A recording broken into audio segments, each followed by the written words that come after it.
SSMB 29 కోసం super star Mahesh Babu కొంత training పూర్తి చేసిన సంగతి తెలిసిందే. దర్శకుడు రాజమౌళి ఆదేశాల మేరకు జపాన్లో కొన్ని రోజుల పాటు స్పెషల్ ట్రైనింగ్ తీసుకున్నాడు. అటుపై ఆఫ్రికాలోని ముసాయి పిగ్మిస్ తెగల మధ్య బేసిక్ స్పెషల్ ట్రైనింగ్ కూడా తీసుకున్నట్లు ప్రచారం జరిగింది. ఓ 20 రోజుల పాటు ఆఫ్రికన్ తెగల మధ్య మహేష్ ఉన్నట్లు ప్రచారం జరిగింది. అయితే తాజాగా మహేష్ చైనా దేశానికి కూడా వెళ్తున్నాడట. సినిమాకి సంబంధించి కొంత మార్షల్ ఆర్ట్స్ పై కూడా బేసిక్ ట్రైనింగ్ అవసరమని భావించి జక్కన్న చైనాకి పంపిస్తున్నాడట. ఈ నెల మిడ్లోనే మహేష్ చైనా ప్రయాణం ఉంటుందని సమాచారం. అక్కడ ప్రత్యేకమైన నిపుణుల ట్రైనింగ్ ఇన్స్టిట్యూట్ లో శిక్షణ ఉంటుందని వార్తలు వస్తున్నాయి. మహేష్ తో పాటు రాజమౌళి కూడా అటెండ్ అవుతారని అంటున్నారు.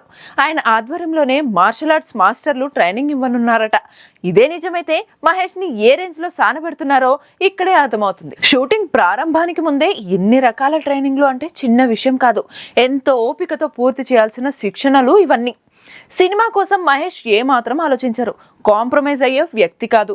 జపాన్ మసాయి తెగల మధ్యనే గడిపిన మహేష్ చైనా ట్రైనింగ్ పూర్తి చేయలేడా ఏమి అంటున్నారు అభిమానులు. ప్రస్తుతం ఈ వార్త సోషల్ మీడియాలో వైరల్ గా మారింది. ఈ సినిమా అడ్వెంచర్ థ్రిల్లర్ కావడంతోనే ఇన్ని రకాల ట్రైనింగ్లు అవసరమవుతున్నాయి. మేజర్ పార్ట్ షూటింగ్ ఆఫ్రికన్ అడవుల్లోనే ఉంటుందని వార్తలు వస్తున్నాయి. అటు రామోజీ ఫిలిం సిటీ సహా హైదరాబాద్ లోని పలు ప్రాంతాల్లో భారీ సెట్లు నిర్మిస్తున్నారు.